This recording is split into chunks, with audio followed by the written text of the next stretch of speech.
بسم اللہ الرحمن الرحیم۔ ڈیئر اسٹوڈینٹس، آج ہم 6 کلاس کی اردو کی کتاب چمپا کا سبق نمبر 9 جس کا عنوان ہے بچے پڑھنے جا رہے ہیں۔ تو سب سے پہلے اس میں مشکل الفاظ دیکھیے۔ سب سے پہلا لفظ ہے حواس، مطلب ہوش۔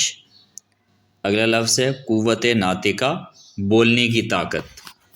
اگلا لفظ ہے یکسوئی، مستقل مزاجی، نغمہ سرائی، گانا گانا، دق کرنا، پریشان کرنا، متواتر، مسلسل۔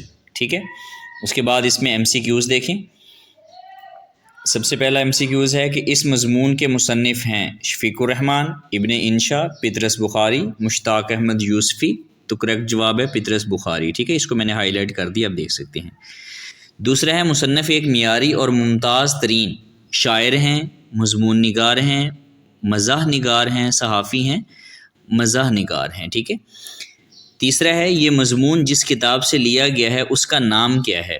پطرس کے مضامین، تخلیقات پطرس، مررۃ العروس، حماقتیں پطرس کے مضامین ہیں۔ ٹھیک ہے۔ اس مضمون کا موضوع کیا ہے؟ بچوں کا ہنسنا، بچوں کا کھیلنا، بچوں کا رونا یا بچوں کا سونا؟ تو جواب ہے بچوں کا سونا۔ ٹھیک ہے۔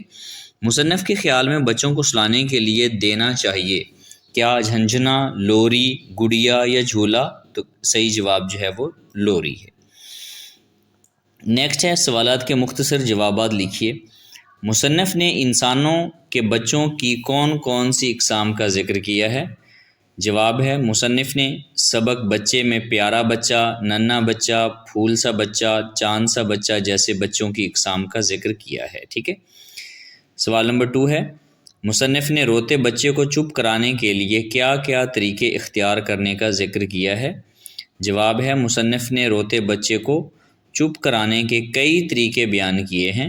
مثلاً بچے کے سامنے گانا گائیے، شعر پڑھیے، ناچیے، تالیاں بجائیے، گھٹنوں کے بل چل کر گھوڑے کی نقلیں اتاریے، بھیڑ بکری کی آوازیں نکالیے، سر کے بل کھڑے ہو کر ہوا میں بائیسیکل چلائیے۔ ٹھیک ہے۔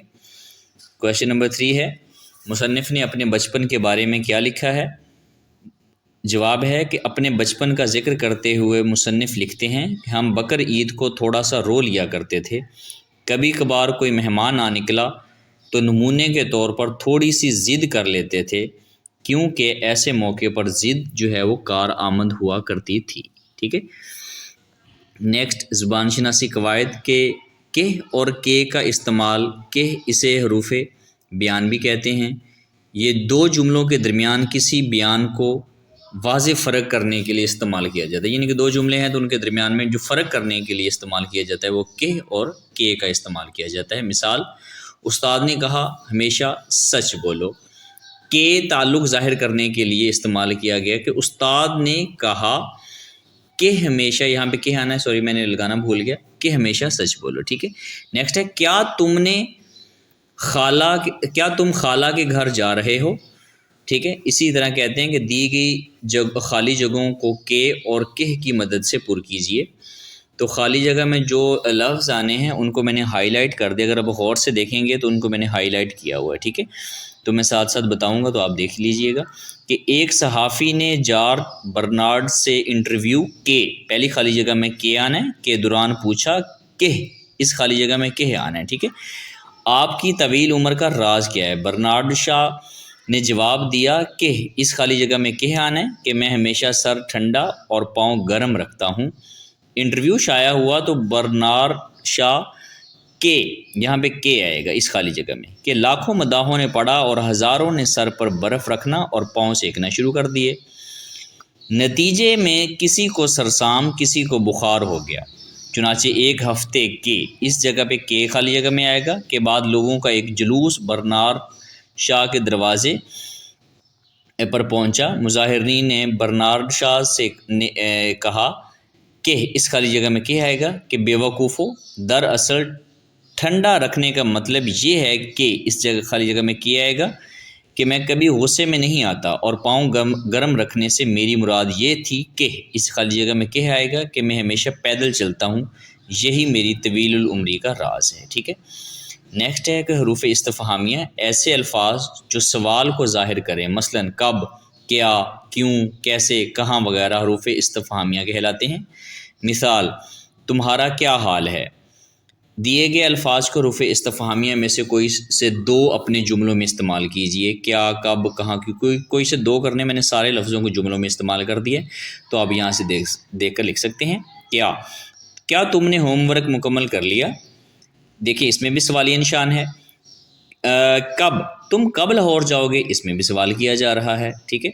کہاں، تم کہاں گئے تھے؟ اس میں بھی سوال کیا جا رہا ہے۔ کیوں، تم آج اسکول کیوں نہیں آئے؟ اس میں بھی سوال کیا جا رہا ہے۔ نیکسٹ ہے کیسے، تم نے یہ کام اتنی جلدی کیسے مکمل کر لیا؟ اس میں بھی کیا ہے، سوالیہ نشان استعمال کیا گیا ہے۔ نیکسٹ ہے حروف تاکید۔ وہ الفاظ جو کسی بات پر زور دینے کے لیے استعمال ہوں حروف تاکید کہلاتے ہیں۔ جیسے ہوتا ہے نا، کہتے ہیں کہ یہ کام آپ نے ضرور کرنا ہے، ہرگز کرنا ہے، تو ضرور، بالضرور، ہرگز، قطعی، بالکل، مطلق، خود، کبھی وغیرہ۔ مثال: یہاں سگریٹ نوشی کی قطعی ممانعت ہے، یعنی کہ تاکید کی جا رہی ہے کہ ہر صورت یہاں پہ سگریٹ پینا ممنوع ہے۔ اصل معاملے کی میں خود تحقیقات کروں گا، ٹھیک ہے۔ آج کی تقریری مقابلے میں ضرور شرکت کرنی چاہیے، اس میں ضرور کا لفظ جو کیا ہے، حروف تاکید ہے۔ کہتے ہیں کہ دیے گئے حروف تاکید میں سے کوئی دو اپنے جملوں میں استعمال کیجیے۔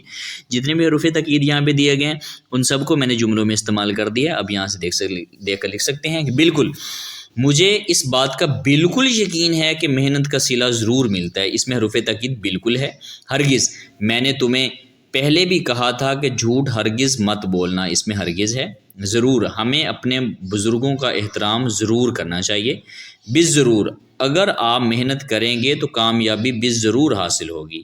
کبھی، یہاں پہ بالضرور ہے، اگر یہ تو ہو گیا۔ کبھی، سچ بولنے والا شخص ہمیشہ کبھی ناکام نہیں ہوتا، ٹھیک ہے۔ حروف تعسف ہے۔ وہ الفاظ جو افسوس یا تکلیف یا گھبراہٹ کے موقع پر بولے جائیں حروف تعسف کہلاتے ہیں۔ مثلا افسوس، صد افسوس، اف وغیرہ۔ ان الفاظ کے بعد یہ جو علامت ہے بریکٹ میں، یہ علامت لگائی جاتی ہے۔ مثال: کیا دن تھے جب میں آزاد تھا، قیدی پرندے نے یہ ایسا سوچا ہے۔ کہتا ہے کہ دیے گئے الفاظ میں حروف تعسف میں سے کوئی سے دو جملے دو الفاظ اپنے جملوں میں استعمال کیے۔ پہلا افسوس، میں نے سخت محنت کی تھی لیکن میں کامیاب نہ ہوئی۔ صد افسوس، وقت پر فیصلہ نہ کرنے کی وجہ سے ہم موقع کھو بیٹھے۔ اف، آج کی گرمی ناقابل برداشت ہے۔ اسی طرح ہائے، میں نے جو خواب دیکھا تھا وہ ادھورا رہ گیا۔ ہے، وہ بھی کیا دن تھے، خوبصورت دن تھے جب ہم ساتھ ہوا کرتے تھے۔ آخری ہے کہ اس سبق کا مرکزی خیال تحریر کیجیے۔ حوالہ: یہ سبق مضامین پطرس سے ایک اقتباس ہے۔ مضامین پطرس احمد شاہ بخاری پطرس کے مضامین کا انتخاب ہے۔ مصنف نے مزاحیہ رنگ میں ننھے بچوں کے مزاج اور عادات کا تذکرہ کرتے ہوئے انہیں بہلانے کے لیے کی جانے والی حاصلوں کو تحریر کیا ہے۔ عموماً بچوں کو معصوم اور شوخ ہی کہا جاتا ہے، لیکن اس مضمون میں مصنف نے بچوں کے مزاج اور کوششوں، عادات کو طنز و مزاح کے انداز میں بیان کیا ہے۔ ان کے خیال میں ان کے زمانے میں بچوں اور خود ان کے بچپن میں خاصا فرق ہو گیا ہے۔ وہ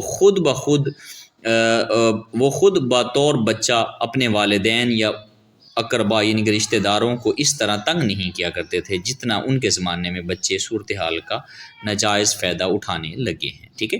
امید ہے کہ آج کا لیسن آپ کو پسند آیا ہوگا۔ دعاؤں میں یاد رکھیے گا۔ اللہ حافظ۔